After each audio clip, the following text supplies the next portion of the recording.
Bayangkan ketika itu Nabi masih hidup coba. Nah, kok muncul Nabi palsu? Nabi palsunya bukan orang yang bodoh, bukan. Musailamah al-Kadzab itu pinter, cerdas dia. Cerdas Musailamah al-Kadzab itu. Sampai dia dihormati di situ. Kenapa dihormati? Punya kecerdasan dalam bahasa. Sehingga orang yang pandai bersair ketika itu menjadi orang yang terhormat dan sangat disegani.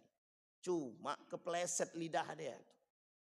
Saking merasa diri dia pintar tadi, dia bilang saya dapat wahyu. Islam dia. Tapi ngaku nabi. Jadi nabi terakhir itu bukan Muhammad. Bukan Nabi Muhammad, tapi nabi terakhir Musailamah al-Kadzab. Ternyata setelah Musailamah al-Kadzab muncul pula nabi palsu yang lain. Perempuan pula. Nama dia Sajah namanya. Setelah muncul lagi nabi palsu yang lain. Jadi di 3 tempat muncul 3 nabi sekaligus. Tempat pertama Musailamah al-Kadzab. Tempat kedua Sajah. Ya, tempat ketiga Tulaiha. Nah, ada yang keempat. Yang keempat itu tapi dah agak jauh sedikit.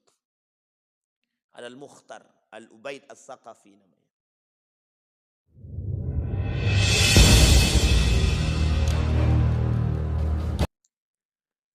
Ya ayuhan nas ittaqu rabbakum alladhi khalaqakum min nafsin wahidah wa khalaqa minha zawjaha wa batha minhuma rijalan katsiran wa nisaa'a wattaqullaha alladhi tasaaluna bihi wal arham innallaha kana 'alaikum raqiba. Puji syukur kehadirat Allah dengan mengucapkan alhamdulillahirabbil alamin, bersalawat kepada Nabi dengan mengucapkan Allahumma salli ala Muhammad wa ala ali Muhammad fil alamin innaka Hamidum Majid. Bapak Ibu sekalian yang berbahagia, mudah-mudahan di subuh hari ini Allah limpahkan rahmat dan karunia-Nya kepada kita semua. Allah berkahi, Allah sehatkan, Allah kuatkan kita semua insyaallah. Kita termasuk orang-orang yang husnul khatimah. Amin ya rabbal alamin. Bapak Ibu sekalian yang berbahagia, doa yang terbaik yang kita panjatkan untuk orang-orang tua kita yang telah mendahului kita, Allah tempatkan di tempat terbaik di sisinya. Allah terima amal ibadahnya. Allah kumpulkan bersama orang-orang yang saleh. Dan untuk orang tua kita yang masih hidup, Allah sehatkan, Allah kuatkan, Allah limpahkan rezeki husnul khatimah. Amin ya rabbal alamin. Di subuh hari ini kita lanjutkan kajian kita Bapak Ibu sekalian yang berbahagia. Di dalam subuh ini kita mengangkat kajian kita tentang tashbihul fitan birriyahi wal mauj wal dhulal wa mawaqi'il qatri wal lailil muzlim. Kata para ulama merujuk kepada hadis yang diriwayatkan oleh baginda Nabi Muhammad sallallahu alaihi wasallam. An Idris al-Khawlani qala Hudzaifah ibn al-Yaman radhiyallahu an. Wallahi inni la a'lamun nas bi kulli fitnatin hiya kainatun fima baini wa bainas sa'ah. Wa ma bi illa an yakuna Rasulullah sallallahu alaihi wasallam qala huwa yuhadditsu majlisan ana fihi 'anil fitan. Faqala Rasulullah sallallahu alaihi wasallam wa huwa ya'uddu al fitan min hudna thalathun la yakadna yadharna syai'an wa min hudna fitanun kariyahis saif minha sigar wa minha kibar. Qala Hudzaifah fadhahaba ulaika rahtu kulluhum ghairi. Wa an Kurzi bin Alqamah qala rajul ya Rasulullah hal lil Islam muntaha? Qala ayyuma baitin minal arabi awil ajami aradallahu bihim khaira adkhala alaihimul Islam. Qala thumma ma? Qala thumma taqa fitanun ka'annaha kadzulan. Al-hadis. Hadis selanjutnya an Usamah ibn Zaid an Nabi sallallahu alaihi wasallam ashrafa ala utumin min atamil madinati thumma qala hal tarawna ma ara inni la ara mawaqi'al fitan khilala buyutikum kama waqi'il qatar. Di dalam hadis yang lain Nabi berkata, kata baginda Nabi Muhammad sallallahu alaihi wasallam, Dari Auf bin Malik, ataitu Nabi sallallahu alaihi wasallam fi ghazwati Tabuk wa huwa fi qubbatin min adab. Faqala u'dud sittan baina yaday as-sa'ah mauti thumma futiha baitul maqdis thumma mutanun ya'khudhu fikumul ghanam thumma istifadatul mali hatta yu'ti ar-rajul 100 dinar fayadhillu sakhitan thumma fitnatun la yabqa baitun minal arabi illa dakhalathu thumma hudnatun takunu bainakum wa baina bani asfar faya'dhiruna fayatunakum tahta thamaniyata ghayatan tahta kulla ghayatin 12,000. Bapak Ibu sekalian yang berbahagia, di subuh hari ini kata baginda Nabi, fitnah itu ada 3 bentuk. Bentuk yang pertama kata Nabi dalam hadis itu bersifat riyah, angin yang datang. Angin itu bisa kenceng, bisa pelan, bisa kecil, bisa besar. Kemudian seperti mauj, gelombang. Fitnah itu bisa seperti gelombang. Kadang sekali datang itu yang besar, kadang yang datang kecil. Kadang gelombang dia kecil, kadang gelombang dia besar. Kalau gelombang kecil orang tak terlalu takut. Kalau gelombangnya besar, orang kabur. Kadang juga bisa bersifat bagian daripada malam dan siang. Jadi fitnah itu seperti mata uang. Bahkan disebutkan Nabi itu manusia itu an-nasu ma'adinun, seperti 2 sisi mata uang, kiri dan kanan. Bisa baik, bisa buruk, ya itulah fitnah. Kebaikan itu juga fitnah, ujian. Keburukan itu juga fitnah, ujian. Maka kata Nabi dua-duanya itu, dua sisi yang tak bisa dipisahkan. Sehingga dalam riwayat yang lain, badiru bil a'malis salih ka qita'il lail muslim, kata Nabi. Perbanyak melaksanakan amal ibadah yang soleh. Kata Nabi itu bagian, karena belum tentu. Kadang orang di sore hari dia beribadah, malamnya dia maksiat sama Allah. Malam dia ibadah, siangnya jadi kafir dia. Karena Nabi bilang begitu, yusbihur rajul mu'minan wa yumsi kafiran. Pagi dia jadi orang mukmin, malam dia kafir dia. Nah, ini sering kita temukan, banyak nih orang-orang begini. Siang subuh rajin dia, taat ibadah dia, sholat di masjid. Malam datang ke dukun deh. Itu maksudnya tuh. Ini bahasanya begitu memang. Karena ini fitnah nih. Ibtada'an nasu anid-din, kata Nabi. Banyak nanti orang-orang tuh yang membuat bid'ah dalam agama tuh banyak sekali, bukan sedikit. Karena memang fitnahnya itu, gitu. Fitnah akhir zaman tuh itu. Ada orang-orang memperbarui kurikulum agama. Kira-kira baca Quran itu baik apa buruk? Baik apa buruk, Pak, baca Quran itu? Baik kan? Tapi kalau baca Quran dalam kamar mandi? Paham maksud saya, maksudnya ini Bapak Ibu? Jadi kadang kebaikan itu kalau tidak ditaruh pada tempatnya tak cocok. Nah itu yang kemudian terjadi sekarang, fitnah itu. Jadi kadang-kadang sekarang ini mengatasnamakan agama, tapi tak tahu, tidak pada tempatnya. Gitu. Ngaji itu kan baik, gitu. Kajian itu baik. Gitu. Tapi ketika kajian itu dibarengi dengan hal-hal yang syubhat, itu jadi tak baik. Gitu. Banyak perbuatan-perbuatan yang baik itu, yang tidak ditempatkan pada tempatnya menjadi tak baik. Misal, perempuan pakai kerudung mesti baik. Baik sangat perempuan pakai kerudung tuh. Tapi ketika dia pakai kerudung, tapi kemudian dia bersentuhan dengan laki-laki, itu tidak baik. Yang disalahkan kerudungnya atau bersentuhannya? Bersentuhannya. Tapi kan kerudungnya kena gitu.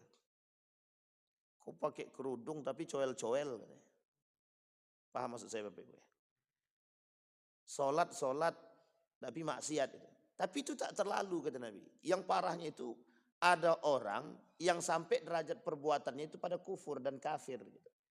Kafir dan kufur ini sebenarnya berbeda. Kalau kufur itu seperti Allah sebutkan di dalam Al-Quran. La yahbitanna kata Allah. Habis amal ibadah dia. Itu kalau dia kufur. Tapi kalau kafir dia bukan muslim dia. Kafir ini sendiri oleh sebagian ulama-ulama Al-Quran itu membedakan. Kafir itu tidak semuanya yang tidak Islam itu kafir kata dia. Kita ambil contoh. Kira-kira orang Buddha, orang Hindu kafir tak? Gitu. Dalam kajian kita kafir apa tidak? Kafir ya. Tapi kata para ulama yang disebut dengan kafir itu bukan itu saja. Gitu. Ada pembagiannya sebenarnya. Kafir itu lebih tepatnya digunakan untuk Yahudi dan Nasrani. Kata para ulama kafir itu diperuntukkan Yahudi dan Nasrani. Selain daripada kafir itu ada lagi namanya musyrik. Nah, itulah yang selain daripada kafir dan selain daripada Yahudi dan Nasrani semuanya masuk musyrik. Kata para ulama Al-Quran itu di dalam Al-Quran itu ada kalimat kafir, ada kalimat musyrik. Jauhi oleh kalian orang-orang kafir. Nah, yang kafir di sini itu sandarannya dulu pada masa Nabi kafir Quraisy. Nah, orang kafir Quraisy ini ada dua. Ada yang Yahudi, ada yang Nasrani. Karena waktu itu cuma itu, di Madinah juga begitu. Ketika di Mekah, itu jelas kafir Quraisy-nya itu. Karena memang musuh Nabi itu. Kenapa dikatakan di situ disebutkan kafir Quraisy itu? Karena memang paman-paman Nabi itu. Dan ahlul Quraisy semua kan di situ. Gitu. Di kafir dia. Gitu. Memang belum masuk Islam, mendengarkan Islam tapi tak masuk. Gitu. Alasan mereka tak masuk Islam karena gengsi. Bukan karena yang lain. Tidak ada karena yang lain. Abu Jahal, Abu Lahab, Abu Sufyan waktu itu semuanya, termasuk Amr bin As itu. Mereka tidak masuk Islam itu cuman bukan karena tidak mau, gengsi. Nah, jadi tak mau masuk Islam itu karena gengsi. Sebenarnya kalau kita mau tanyakan sekarang sama juga. Kenapa kita katakan gengsi juga?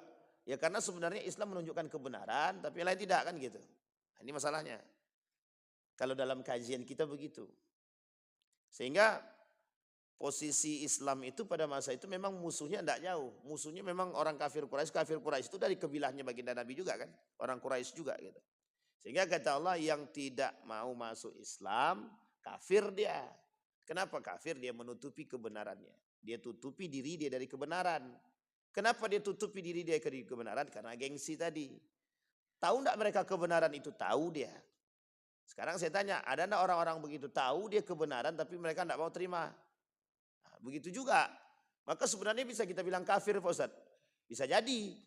Ada orang muslim tapi tak mau menolak kebenaran itu berarti kafir juga dia sebenarnya. Gitu. Menutupi diri daripada kebenaran. Berarti banyak orang kafir sekarang Ustaz. Ya banyak memang. Bukan kafir secara keyakinan tapi perilaku dia kafir banyak. Gitu. Makanya kita bilang pagi dia kok ibadah. Malam kok dia maksiat sama Allah. Kok bisa jadi kafir? Ya karena tergantung kekuatan iman tuh sampai mana. Dari pagi sampai malam. Sampai ada doa begini. Ya Allah kata Nabi dalam hadisnya itu. Dia bertaubat dia di pagi hari. Agar dosa yang malam itu dihapus. Dia bertobat di malam hari. Agar dosa yang pagi ini dihapus. Nah itu dia kaitan lawan daripada yang tadi. Yumsi kafiran. Wa yumsi yusbih mu'minan wa yumsi kafiran. Atau sebaliknya. Yusbih kafiran wa yumsi mu'minan. Lawannya ada orang yang berdoa di malam hari untuk dosa-dosa dia di pagi hari. Dan ada orang yang berdoa, bertaubat dia di pagi hari untuk dosa dia di malam hari. Itu kenapa alasannya kita diperintahkan untuk terus-terus bertaubat. Kata Nabi perbanyak taubat itu. Kan taubat yang paling sederhana itu mengakui kesalahan. Nah, itu taubat pertama. Taubat yang kedua itu kita barengi dengan perbuatan. Apa perbuatan kita? Nah sebenarnya ada taubat yang paling besar itu. Kejujuran dalam hati atas perbuatan yang salah yang kita buat. Kadang tak mengaku dia salah. Hati ini. Kalau lisan mungkin mengakui tapi hati kadang susah. Nah yang orang-orang seperti ini. Nabi kita. Nah jadi bentuk-bentuk daripada fitnah itu begitu. Ada 3 bentuk tadi. Ada yang sifatnya angin. Kadang angin itu sekali datang kuat, seger. Pas lagi panas, Tiba-tiba datang, duduk di depan, angin datang kenceng tuh. Senang kita. Bisa jadi ujian, bisa jadi. Bisa jadi cobaan yang besar, bisa jadi. Tapi kalau yang datang angin topan, saya kira tak ada yang nunggu di depan itu. Kabur semua. Sama. Ketika ujian yang datang itu kecil, masih bisa kami tampung. Tapi sekali ujian itu datang yang besar, kadang-kadang kita mohon maaf, bisa sampai keluar daripada Islam kita. Ini bahayanya di situ. Ketika ujian persoalan anak tidak naik sekolah, atau anak susah cari sekolah, atau mungkin anak tidak bisa masuk ke tempat universitas. Ya mungkin ujiannya masih bisa kita tampung, masih ada di sekolah yang lain nak. Gitu. Tapi tiba-tiba datang angin dari atas lebih kencang. Gitu. Rumah tangga rusak, orang tua sakit, anak kemudian melakukan narkoba, rumah terbakar, kebun habis. Kira-kira stres enggak tuh Pak? Kalau sempat kita sampai stres itu dan tidak mengakui atau kita datang justru kepada manusia atau kita tak datang kepada Allah, habis kita di situ. Rugi semua kita. Sudah rugi dunia, rugi akhirat juga. Gitu. Itu yang disebut. Maka ada orang-orang yang kadang-kadang salah kaprah dalam melakukan perbuatan. Gitu. Dengan sekian banyak persoalan yang datang, dia justru bukan datang kepada Allah, tapi dia datang kepada manusia, dia datang kepada dukun, dia datang kepada ini, kepada itu, dan lain sebagainya. Gitu. Yusbih mu'minan wa yumsi kafiran. Ini ketaatan istiqamah, kekuatan istiqamah namanya. Bagaimana menjadikan diri kita tetap istiqamah. Nah kemudian sebaliknya, wa yumsi mu'minan wa yusbih kafiran. Malam dia jadi kafir, pagi dia jadi orang beriman. Sebaliknya. Jadi ini cuman sebaliknya. Nah kata baginda Nabi itu juga bagian daripada macam-macam fitnah. Bentuk fitnah yang datang kepada manusia. Sehingga manusia ini harus siap dengan segala kondisi. Nah yang bisa membuat kondisi itu bertahan, kata Nabi, badiru bil a'malis saleh. Maka perbanyaklah, perkuatlah dengan amal-amal saleh. Amal saleh itu seperti apa? Bukan hanya hablum minallah, tapi juga hablum minan nas. Bagaimana ibadah kita dengan Allah dan ibadah kita dengan manusia. Karena banyak singgungan itu dengan manusia, bukan hanya dengan Allah saja. Dengan Allah banyak, dengan manusia juga banyak sekali singgungan kita. Maka kebaikan yang harus kita lakukan hal-hal seperti itu. Itu kata Nabi. Nah kemudian ketika baginda Nabi Muhammad SAW itu wafat. Coba bayangkan. Ketika Nabi wafat, itu Nabi palsu muncul tuh. Nabi masih hidup, Nabi palsunya 7. Dan masih bertahan sampai Nabi wafat. Ketika baginda Nabi wafat, jasad belum dikubur, itu di sebelah utara itu sudah ada namanya manusia yang deklarasi. Deklarasi dalam bentuk kongres resmi mengaku bahwa diri dia Nabi. Nah, coba bayangkan tuh. Nah sekarang yang ngaku Nabi tak berbuat seperti Nabi banyak itu. Tapi banyak juga yang ngaku Nabi itu. Mengaku Nabi secara lisan, mengaku Nabi secara perbuatan, itu banyak juga. Ada orang-orang yang bisa ahli fatwa itu udah kayak Nabi aja. Karena yang bisa berfatwa kan Nabi gitu. Tapi ini tidak, Nabi berfatwa karena Allah gitu. Ada manusia berfatwa karena hawa nafsu. Bedanya kita dengan Nabi, dengan para ulama yang saleh, mereka berijtihad dengan ilmu, kita berijtihad dengan nafsu. Ini yang harus dihati-hatikan. Karena memang begitu. Ketika Nabi masih hidup kok kenapa muncul Nabi palsu? Ya ini fitnahnya gitu, fitnahnya begitu. Nabi bilang begini dalam hadisnya, dari Auf tadi. Kata Nabi, ketika persiapkan oleh kalian ketika datangnya 6 perkara. U'dud sittan baina yadayis sa'ah. Persiapkan diri kalian. Karena ada 6 hal, kata Nabi, yang 6 hal itu akan datang dan menjadi fitnah. Gitu. Kata Nabi, mauti yang pertama. Wafatnya baginda Nabi Muhammad SAW. Jadi wafatnya Nabi, ada judul buku namanya Armageddon. Boleh Bapak Ibu cari di Shopee boleh atau di mana boleh silahkan. Itu buku itu bagus sangat. Untuk pegangan orang-orang beriman. Wajib kita yakini hadis-hadisnya. Dalam buku itu, tanda hari kiamat pertama tanda hari kiamat pertama, tanda kecilnya, tanda kiamat itu, yang tanda-tanda kecil, itu lahirnya baginda Nabi Muhammad SAW. Tapi tanda kiamat selanjutnya dan munculnya atau sebagai fitnah selanjutnya itu mauti, meninggalnya Nabi, wafatnya Nabi. Coba bayangkan setelah Nabi wafat apa yang terjadi? Kacau semua. Muhajirin dan Ansor mau berantem tuh. Muhajirin mau Ansor mau berantem. Berantemnya bukan karena apa-apa, cuman karena kekuasaan saja. Pokoknya dari Ansor harus jadi pemimpin. Tapi bedanya yang dulu dengan sekarang, kalau sekarang nafsu semua isinya. Kalau dulu itu masih dibarengi dengan ketakwaan dan keimanan. Bisa dibedakan ya Bapak Ibu ya. Karena Abu Bakar tidak mungkin naik tidak mungkin Abu Bakar itu naik dengan urusan nafsu itu. Ya memang dibilang tidak mungkin juga tidak. Tapi ada rasa ketakutan yang tertanam dalam diri Abu Bakar itu untuk menjadi seorang pemimpin. Karena bukan dia milih diri dia sendiri. Yang minta Umar bin Khattab. Disepakatilah oleh dua Muhajirin dan Ansar tadi. Itu Nabi wafat itu. Jasadnya belum dikubur itu. Ali bin Abi Thalib tidak ada di situ. Fatimah tidak ada di situ. Abbas tidak ada di situ. Yang ada di situ Muhajirin dan Ansor di Sakifah Bani Sa'idah. Itu fitnah Pak. Ujian itu. Itu fitnah banget itu. Fitnah yang berat ketika itu adalah yang sangat berat ketika itu menunjuk seseorang yang memiliki jiwa kepemimpinan yang bisa mendamaikan manusia yang ketika itu baru masuk ke dalam Islam. Coba bayangkan. Dan itu berat Bapak Ibu. Kenapa berat? Karena setengah daripada mereka bisa jadi murtad atau semuanya. Kalau salah pilih. Sehingga taruhannya ketika itu adalah urusan agama iya, urusan keseimbangan iya, urusan negara iya. Semua masuk di situ. Sama halnya kayak kita memilih pemimpin. Ini siapa yang kita pilih nih? Yang kita pilih ini taat agama apa tidak? Atau dia justru mendatangkan fitnah dalam agama, fitnah dalam sosial dan lain sebagainya.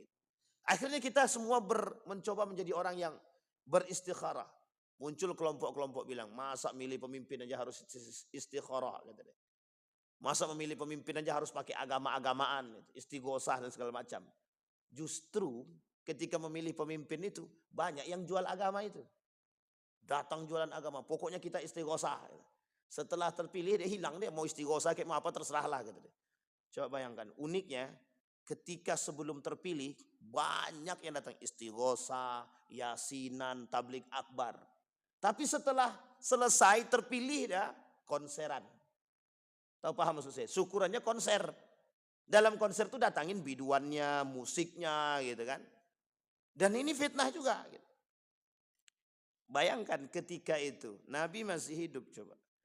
Nah, kok muncul Nabi palsu? Nabi palsunya bukan orang yang bodoh, bukan. Musailamah al-Kadzab itu pinter, cerdas dia. Cerdas Musailamah al-Kadzab itu. Sampai dia dihormati di situ. Kenapa dihormati? Punya kecerdasan dalam bahasa.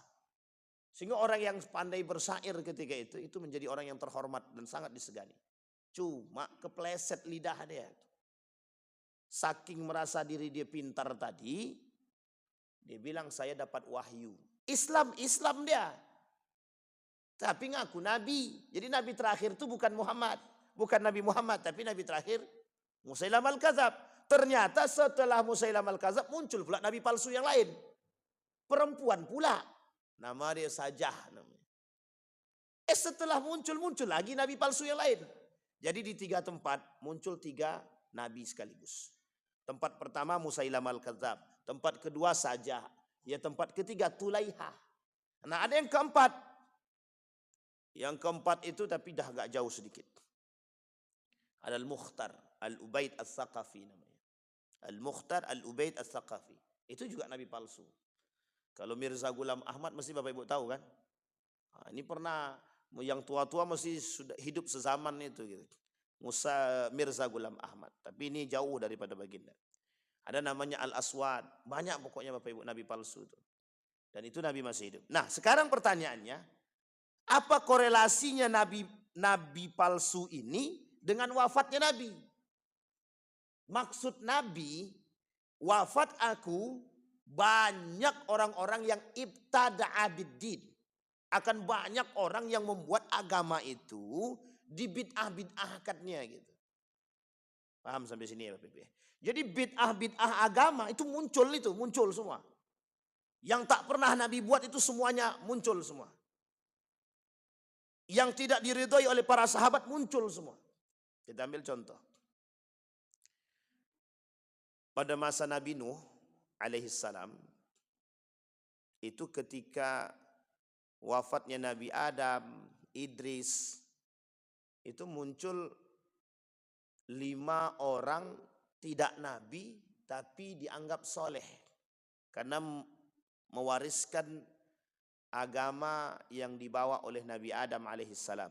Kitab tauhidnya dibawa Nabi Adam alaihissalam turun ke Idris sebelum sampai ke tangan Nabi Nuh. Ada 5 orang soleh. 5 orang soleh ini ketika mereka masih hidup mereka mengajarkan agama, mengajarkan nilai-nilai dan tauhid. Singkat cerita, ini singkat aja ceritanya. Singkat cerita, itu yang 5 orang wafat satu-satu. Wafat satu-satu. Yang pertama wafat, yang kedua wafat, yang ketiga. Tinggal 1 orang. Ketika yang satu ini tinggal, dialah yang mengajarkan kepada manusia-manusia yang tinggal di situ. Singkat cerita, wafat nih yang terakhir ini. Apa kata jamaahnya? Apa kata masyarakatnya? Siapa yang akan mengajarkan kami agama? Siapa yang mengingatkan kami kalau kami salah? Apa kata iblis? Tenang. Buat patung untuk mengingat mereka. Biar kita selalu teringat akan ajaran mereka. Buat patung. Dibuat nih patung. Ketika sedang buat patung, ada goresan dalam hati. Agamaku tidak boleh melarang kami membuat patung. Apa kata iblis? Bukan untuk disembah. Untuk mengingat aja. Sampai sini paham ya? Ini belum datang Nabi. Tapi orang soleh tadi udah wafat, 5-5-nya udah wafat nih. Singkat cerita, pada generasi ketiga, yang 5 orang patung yang dibuat tadi bukan lagi jadi orang soleh, dianggap Tuhan. Sampai sini paham? Sekarang kita lihat goresan-goresan tersebut. Nabi wafat, yang paling soleh, yang paling maksum, Nabi palsu muncul. Ini lebih sadis daripada itu. Jadi ketika Nabi palsu muncul, yang datang banyak. Kenapa mereka percaya? Loh karena Musailamah ini pintar, cerdas, bahasa dia bagus. Dianggap Nabi, mengaku dapat wahyu. Dibacakanlah sama Musailamah al-Kadzab tentang ayat-ayat. Yang ayat tersebut tidak ada di dalam Al-Quran. Tapi ayat tersebut yang dibuat oleh Musailamah al-Kadzab sendiri. Sampai sini paham ya? Tidak ada yang dibuat oleh Nabi. Tak pernah dibuat oleh Nabi. Tak pernah dibuat oleh para sahabat yang lain. Karena dia sebenarnya hidup sezaman dengan sahabat tapi tidak masuk dalam kategori sahabat. Karena dia ngaku Nabi tadi. Uniknya, lisan dia membacakan yang dianggap ayat dan diamini oleh pengikutnya. Sekarang saya tanya Bapak Ibu. Siapa yang pertama sekali dari kalangan dari baginda Nabi Muhammad SAW atau daripada para sahabat yang buat kajian ada jogetnya? Coba Bapak Ibu cari. Tidak ada Pak. Hari ini orang akan bilang itu cuman sekedar tarfih, hiburan. Oke, hiburan. Hari ini pertanyaannya generasi 2 tahun yang akan datang. Yang ini jadi apa? Wajib atau halal atau haram? Atau wajib dilakukan? Kita ambil contoh yang paling sederhana. Mohon maaf ya, jangan tersinggung. Kita ambil. Ini yang versi salahnya. Yasinan. Kita ambil contoh yasinan. Orang meninggal, ada yasinan Pak. Yasinan nih. Dulu orang paham zaman dulu, ini paham orang zaman dulu nih. Yasin itu dibuat karena waktu kondisi itu Islam ini sedikit. Sehingga harus masuk dalam urusan budaya. Masuklah. Ketika itu pahamnya ini bukan jadi satu hal yang wajib. Tapi ini perbuatan yang ketika itu dianggap penting untuk menarik orang dan bisa berlemah lembut. Karena hubungan manusia dengan manusia. Sampai di sini paham ya Bapak Ibu. Ini urusan sosial. Dimasukkanlah agama. Sampai sekarang kalau ada orang meninggal tidak yasinan, kira-kira gimana telinga kita dengar? Sampai ada yang mengatakan kalau tidak dibacakan yasin, ini mayat menangis. Kalau tidak dibacakan yasin, ini bid'ah. Ini bahaya. Sampai mereka katakan baca Yasin itu wajib. Nah, sekarang pertanyaan saya, kapan, berapa generasi, berapa abad? Dari dulu, dari zaman Wali Songo sampai sekarang, berapa jaraknya? Kita anggap itu 1700. Dari 1700 sekarang sudah 2000 lebih. Berapa tahun? Berubah makna. Yang tadinya pemahamannya cuma sebatas pada pemahaman yang biasa, dan hanya untuk menarik orang bisa masuk Islam, berubah menjadi sesuatu hal yang hampir diwajibkan. Pertanyaannya, siapa yang mewajibkan? Kalau dia cuma melakukan perbuatan tersebut atas nama mengaji, membaca Al-Quran, tak ada larang Pak. Tak ada larangan. Sampai sini paham? Sehingga perlu diluruskan. Nah, itu yang terjadi. Nabi wafat, Nabi palsu muncul. Uniknya yang percaya banyak. Nabi sudah bilang akhirul anbiya. Nabi terakhir, berarti tak ada lagi nabi yang lain. Lah kok bisa ada manusia yang percaya? Sama dengan yang tadi. Lah kok bisa ada manusia yang percaya bahwa Yasin itu wajib? Sehingga kalau tidak yasinan itu tidak berkah. Kalau tidak yasinan tak masuk. Pertanyaannya yang mewajibkan itu siapa gitu. Sampai sini paham ya Bapak Ibu ya? Nah ini tradisi. Nah sekarang pertanyaannya, kapan tradisi Maulid Nabi misalkan? Maulid Nabi. Ini tradisi. Jangan pahami Maulid Nabi ini sebagai hukum atau syariat. Kalau dipaham Maulid Nabi syariat itu haram hukumnya. Nah sampai sini paham ya? Tapi dipahami Maulid Nabi ini sebagai tradisi. Sehingga persoalannya bukan pada tradisinya ini. Tradisi itu baik buruknya yang jadi masalah sekarang. Sehingga pertanyaannya, Maulid Nabi baik apa tidak? Baik. Pertanyaannya, kalau Maulid Nabi ada joget-jogetnya, ada gendangnya gimana? Ustaz, itu gendangnya Islami. Betul, gendangnya Islami. Perempuan yang nyanyinya pakai celana sempit. Jadi haram atau halal? Yang didengar tuh solawatnya atau yang ditengok tuh wanitanya. Misal, mohon maaf ya. Maulid Nabi di masjid nih. Gendang di sini. Ada adik-adik kita yang sekolah-sekolah, baik itu ibu-ibu, pakai pakaian memang tertutup misal. Tapi berjoget dia. Pertanyaannya, layak atau etis enggak perempuan joget itu? Sekarang kita lihat runut lagi. Etis enggak dia joget dalam masjid? Etis enggak dia bergendang di masjid? Etis enggak dia melakukan berlenggak-lenggok dalam masjid? Ini pertanyaan. Sehingga kajiannya bukan hanya sebatas ini baik buruk. Bukan saja, kita tinjauannya jauh. Sesuatu yang baik kalau tidak ditempatkan pada tempat yang baik, tak jadi baik dia Pak. Tak jadi baik. Ini yang disebut oleh Nabi, ibtada'an nas. Banyak orang-orang bermunculan dengan perbuatan-perbuatan fitnah. Nah fitnah tersebut itu datang setelah Nabi. Setelah Nabi wafat. Maka kata Nabi, wafatnya aku ini fitnah kata Nabi. Meninggal Nabi, fitnah itu muncul semua. Coba bayangkan, yang murtadnya lah, yang tak mau bayar zakat. Apa kata mereka? Itu kan zakat itu ketika Muhammad masih hidup. Setelah Muhammad wafat ya tidak ada. Mati Muhammad, mati zakat. Uniknya, yang menangis ketika Nabi meninggal, itu banyak sekali Pak. Dan histeris. Datang Umar bin Khattab. Kata Umar bin Khattab, kalian itu cinta sama Muhammad atau cinta sama Allah? Kata dia. Coba. Sekarang kan begitu. Kita mohon maaf. Boleh saja kita mau memuliakan ulama, boleh. Tapi kalau sudah tatar sampai pada hal yang sangat dilarang oleh agama itu tidak bisa Pak. Ambil air, masukkan kaki dia ke situ, basuh kaki dia, minum airnya. Itu bukan lagi bid'ah Pak, dolah, menyesatkan itu sudah. Sampai di sini paham ya Bapak. Wafatnya Nabi. Kenapa jadi fitnah? Tempat bertanya tak ada lagi.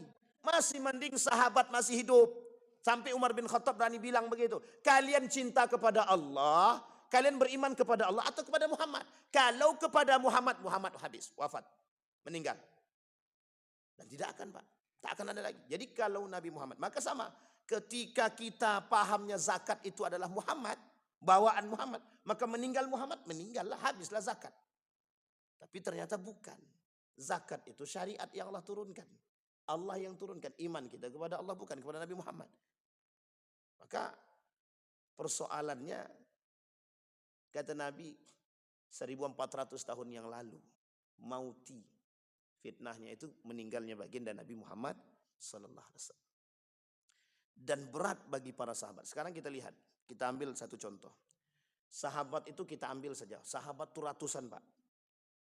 Tapi ada, kita anggap aja 60 orang saja. Kalau ratusan terlalu banyak, kita hitunglah 60. Sahabat itu ada 60 orang. Kalau di antara sahabat yang 60 orang ini, kira-kira apakah semua sahabat ini sholat subuhnya berjamaah dengan Nabi setiap waktu? Nah, sampai di sini paham ya Bapak Ibu ya? Apakah sahabat Nabi ini sholat bersama Nabi, sholat subuh, sholat zuhur, sholat asar, sholat isya, sholat maghrib, sholat isya berjamaah dengan Nabi setiap waktu? Saya sangat yakin belum tentu. Sampai sini paham ya? Belum tentu. Kenapa saya katakan belum tentu?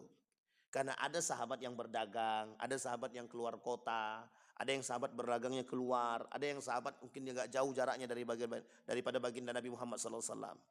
Sampai sini paham ya? Pertanyaannya adalah, mungkin tidak terjadi perbedaan dari 60 sahabat ini ketika melihat Nabi? Mungkin atau tidak? Pertanyaannya bisa kita salahkan. Umar bin Khattab ente salah. Ubay ente salah. Tidak mungkin Pak. Sahabat Nabi Pak. Dan ketika para sahabat ini salah, mereka akan datang kepada Nabi untuk bertanya, yang kami buat ini betul apa salah? Nah, contohnya begitu. Sehingga Bapak Ibu sekalian yang berbahagia, Nabi kan tempat bertanyanya jelas gitu. Sehingga para sahabat kalau punya masalah nanya sama Nabi. Sekarang Nabi tak ada, sahabat tak ada, tabi'in tak ada, tabi'in tak ada. Tinggal para ulama. Ulama pun terbagi dua, tergantung ulama yang mana, ulama dunia atau ulama akhirat. Lah kalau ulama dunia apa yang kita tanya selesai Pak? Apa yang kita tanya selesai? Boleh kami joget? Boleh. Boleh son horek? Boleh. Boleh perempuan joget? Boleh. Itu kalau ulama dunia asal datang duit. Sampai sini paham? Tapi kalau ulamanya akhirat, dipertimbangkan semua dengan keilmuan Pak. Sesuai tidak dengan apa yang dikatakan oleh baginda Nabi Muhammad SAW. Sampai sini paham ya Bapak Ibu ya? Jadi kata Gus Kausar itu, jangankan son horek. Maulid Nabi aja bisa jadi haram. Kapan maulid Nabi haram? Ya kalau sudah keluar daripada batas nilai-nilai norma-norma agama. Dan itu sangat masuk akal Pak. Sangat masuk akal. Nabi tak ada. Tempat bertanya tak ada. Sehingga terjadi ikhtilaf itu sangat. Umar bin Khattab pernah menarik kerah baju sahabat Nabi yang lain. Ketika sahabat Nabi ini jadi imam. Didengarin sama Umar bin Khattab. Loh kok enggak sama dengan saya? Katanya. Dibaca suratnya tak sama. Surat Ar-Rahman dibaca. Tak sama Pak. Beda. Suratnya sama, modelnya berbeda. Sehingga ditarik sama Umar bin Khattab. Engkau ini sesat nih. Ini bahasa kita ya. Sesat nih. Nah, coba bayangkan. Karakter itu ada enggak sekarang begitu? Baru selesai sholat kita. Dicegat sama orang. Kau ini sesat nih. Imam sesat kan nih. Enggak sah sholat ini. Aku sholat lagi lah. Kejadian Pak. Wajar tuh. Kalau sekarang nih. Kenapa wajar? Jauh dari Nabi. Jauh daripada sahabat. Sampai sini paham ya? Itu masa Nabi. Ditarik sama Umar bin Khattab. Dibawa ke Nabi. Kata Nabi. Akra'uka hakadha wa akra'uhu hakadha. Aku bacakan kepada dia dengan model begini. Aku bacakan kepada engkau model begini. Ini alasan. Kenapa Allah sebut. Nabi bilang. Al-Quran itu turun dalam 7 huruf. Al-Quran turun dalam 7 huruf. 7 huruf itu apa? 7 dialektika bahasa Arab. Bahasa Arab di antara 7 ini, yang paling tinggi bahasa Arab Quraisy. Kafir Quraisy, bukan kafir Quraisy, bahasa Arabnya orang Quraisy itu paling tinggi, dialektika paling baik dalam bahasa Arab. Sehingga diambillah dialektika Quraisy ini yang dimasukkan ke dalam Al-Quran yang digunakan oleh Allah. Bahasa paling baik. Tapi tidak menutup kemungkinan ada beberapa bahasa Arab makna-makna tertentu yang Allah masukkan ke dalam Al-Quran yang tidak ada dalam pernah kita dengar secara lumrah. Ya. Sampai sini paham ya? Itu aja terjadi ikhtilaf. Apalagi sekarang yang jauh dari Nabi. Sangat mungkin kata Nabi mauti fitnah. Meninggalnya Nabi fitnah. Maka fitnah yang nampak itu sebenarnya ketika Nabi wafat adalah ibtada'an nasu 'anid din. banyaknya manusia melakukan urusan-urusan yang baru dalam soal agama yang tidak Nabi buat. Dan mengarahkan kepada kesesatan. Sehingga Nabi gandeng dengan hadis yang lain. Kata Nabi, ada ulama, ada da'i, ada orang yang paham agama, ada orang alim dengan keilmuannya, du'atun ila abwabi jahannam, kata Nabi. Yang ngajak ke neraka jahannam. Bukan ngajak ke surga, tapi ngajak ke neraka jahannam. Contoh mulai muncul Musailamah al-Kadzab. Musailamah al-Kadzab mengaku Nabi. Kira-kira ngajak ke surga atau neraka itu? Jelas nerakanya, Pak. Menikah Musailamah al-Kadzab dengan seorang perempuan yang juga mengaku Nabi. Namanya Sajah. Sajah itu mengaku Nabi perempuan. Menikah nih, diakui oleh Sajah kenabian Musailamah al-Kadzab. Diperangi oleh Abu Bakar. Meninggal dia, masuk Islam Sajah tadi. Taubat maksudnya. Bertaubat Sajahnya tadi. Jadi wanita muslimah. Muncul pula namanya Tulaiha. Tulaiha mengaku Nabi. Diperangi oleh Khalid bin Walid 3 kali dalam perperangan. Perang pertama kalah, lari tunggang langgang. Balik lagi, ngaku Nabi lagi dia. Diperangi lagi, lari tunggang langgang. Balik lagi, sampai 3 kali. Yang ketiga kali, nak lari tak sanggup, sudah terkepung, akhirnya bertaubat. Sampai akhir hayatnya dia meninggal dalam keadaan berperang, dalam keadaan Islam yang baik. Sampai sini Pak. Jadi itu kondisi manusia sekarang kan. Murtad, mukmin, murtad, mukmin, murtad, mukmin. Tapi kalau sudah keterlaluan begitu itu tak baik. Kalau sudah murtad itu udah lain. Tapi kalau cuma sesat itu banyak. Maka disebut Nabi, kadang iman, kadang sesat, kadang iman, kadang maksiat, kadang iman, kadang kafir gitu deh. Dan itu tergantung, Pak. Nah, perbuatan-perbuatan kita yang seperti ini itu bisa mempengaruhi amal kita. Mempengaruhi amal. Lain asyrakta la yahbitotna, kata. Kalau kita sempat melakukan kesesatan dalam amal ibadah, kesyirikan, kemudian perbuatan-perbuatan yang menduakan Tuhan, la yahbitotna, sungguh sangat akan Allah hapuskan. Sungguh sangat akan Allah habiskan, Allah hapuskan, Allah bakar amal soleh mereka. Mauti, wafatnya baginda Nabi Muhammad SAW.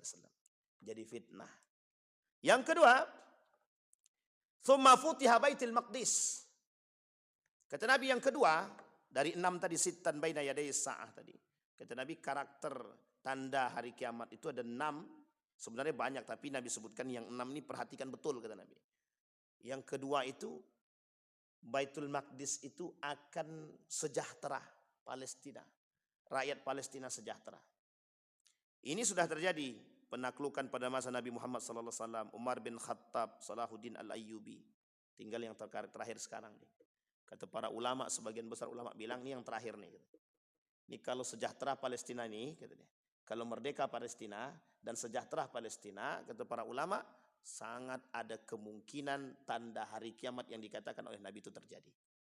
Artinya kedekatan kita dengan hari kiamat. Bahkan Nabi bilang, kata Nabi begini, kepala Nabi begini, tangan dijengkalkan, kata Nabi. Saking dekatnya hari kiamat kata Nabi begini, saking dekatnya hari kiamat, lebih dekat hari kiamat itu daripada tangan Nabi nih. Nabi begini tangan di kepala nih. Kata Nabi, lebih dekat hari kiamat itu daripada tangan saya nih. Ketika tanda-tanda yang tadi saya sebutkan, yang kita sebutkan, yang disebutkan oleh Nabi, itu terjadi. Pertanyaannya sebenarnya bukan itu. Tanda-tanda seperti ini itu bukan untuk kita menakut-nakuti, bukan. Tapi seberapa tahan kita dengan ibadah kita tadi. Seberapa kuat kita dengan istiqomah kita tadi. Sampai Nabi bilang begitu. Sampai sahabat ketakutan itu. Saking takutnya sahabat, ya Allah, ya Rasulullah, doakan sama Tuhanmu, sama Allah, ya Allah, biar kami ini dimatikan gitu. Ada yang sudah berdoa begitu? Kalau belum ada, kita doakan sama-sama. Sampai berdoa, Pak. Ya Rasulullah, doakan kepada Allah agar mematikan kami sebelum bertemu dengan itu. Saking takutnya, Pak. Karena fitnahnya berat, besar. Nah, kita hidup di zaman itu sekarang.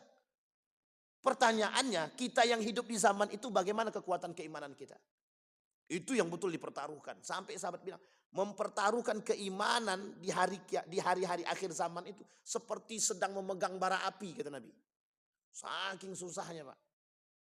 Siapa yang sanggup megang korek api, ya takut?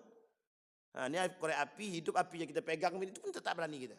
Apalagi bara api yang dipegang. Artinya yang selamat yang mana? Yang kuat iman, Pak. Oke, berat, Pak. Ini Dajjal belum datang nih. Ini kalau Dajjal datang bahaya kita, Pak. Makanya amalkan betul tuh amal soleh itu. Salah satunya surat Al-Kahfi. Nah, itu rajin-rajinlah Pak baca itu karena hadis Nabi sahih hadisnya itu. Tapi Al-Kahfi dibaca, sholat bolong sama tidak? Nah, paham baik-baik Pak ya. Al-Kahfi dibaca, tapi bid'ah jalan juga. Al-Kahfi dibaca, percaya manusia juga. Itu masalah Pak. Sampai sini paham ya Bapak Ibu ya. Baik. Futiha Baitul Maqdis. Nah, dalam riwayat yang lain, ketika Baitul Maqdis ini sejahtera, itu kan tanda kiamat tuh. Madinah hancur. Madinah akan mengalami kehancuran. Itu Nabi hadisnya bilang begitu kata Nabi. Hadisnya sahih itu. Kata Nabi, Madinah itu akan hancur. Akan hancur itu bagaimana? Ini yang kemudian tidak bisa kita pastikan apakah langsung dibom seperti Hiroshima Nagasaki atau seperti apa dengan nuklir, terserah. Tapi kata para ulama yang disebut kehancuran Madinah itu berubah. Nilai-nilai agama bergeser sedikit demi sedikit. Apa kata Nabi dalam riwayat selanjutnya kata Nabi? Thumma fitnatun la yabqa baitun minal arabi illa dakhalathu. Akan muncul fitnah-fitnah itu masuk ke dalam rumah-rumah orang Arab. Jadi kehancuran Madinah itu dan negara Arab itu masuknya fitnah-fitnah itu ke dalam rumah orang-orang Arab. Sekarang pertanyaannya fitnah apa yang masuk? Fitnah apa yang masuk? Semua fitnah. Fitnah musik, fitnah kekafiran, fitnah kemaksiatan, fitnah kesyirikan, fitnah harta, fitnah wanita, fitnah anak, semua masuk jadi satu di situ. Fitnah dunia masuk ke dalam rumah. Maksudnya bagaimana tuh Pak Ustadz? Orang-orang Arab yang tadinya dekat dengan Al-Quran dan nilai-nilai agama, mereka akan selewengkan sedikit demi sedikit. Sampai sini paham ya? Ini bahasa kiasan yang memerlukan penjelasan. Maksudnya apa? Bergesernya nilai agama dari orang-orang pemegang kendali agama. Maksudnya apa? Dulu kan agama nih, Islam ini datang dari Arab. Kalau bahasa mereka, datangnya dibawa oleh orang-orang yang memang tinggal di Arab. Baginda Nabi Muhammad SAW. Lahir di Mekah. Pindah ke Madinah.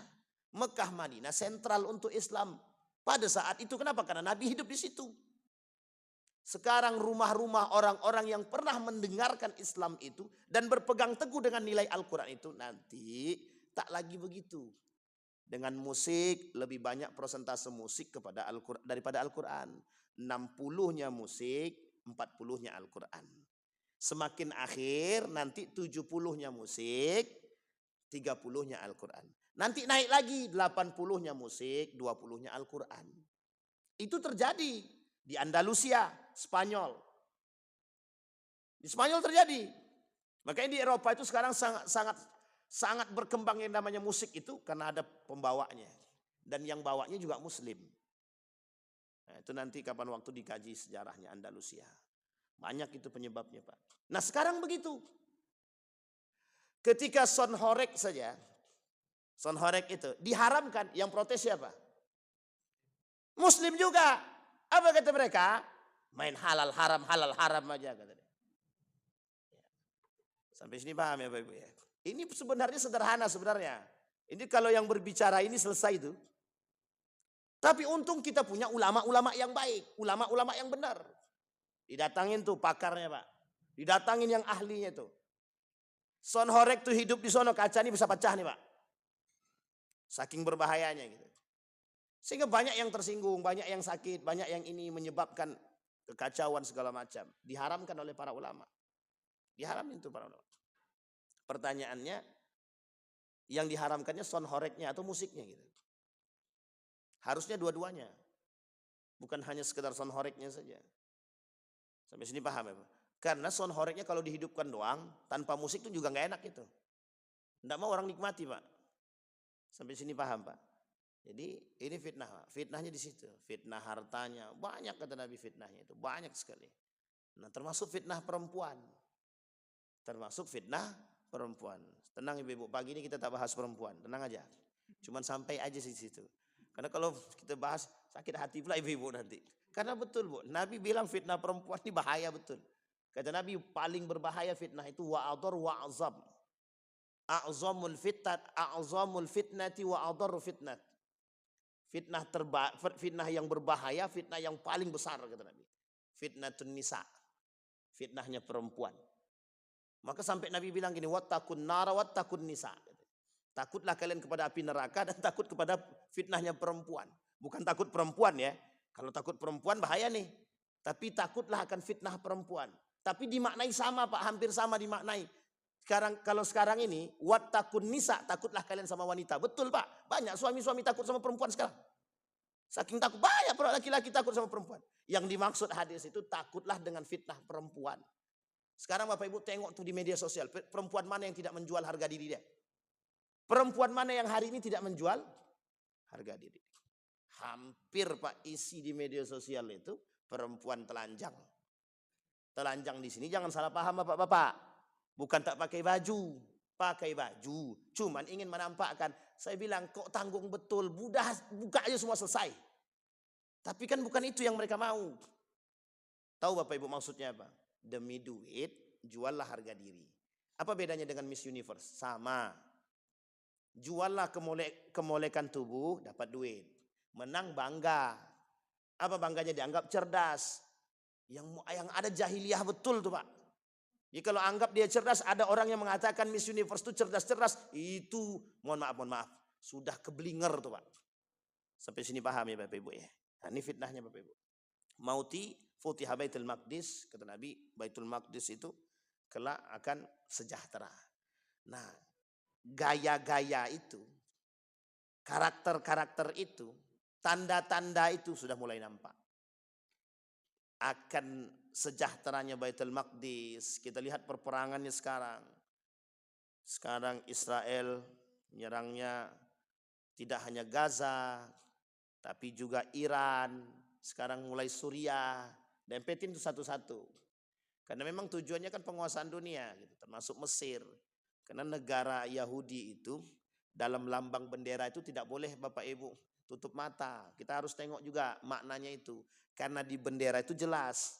Di bendera itu. Jadi harapan mereka itu sampai Mesir itu jelas. Sampai Mesir itu. Jadi harus dikuasai.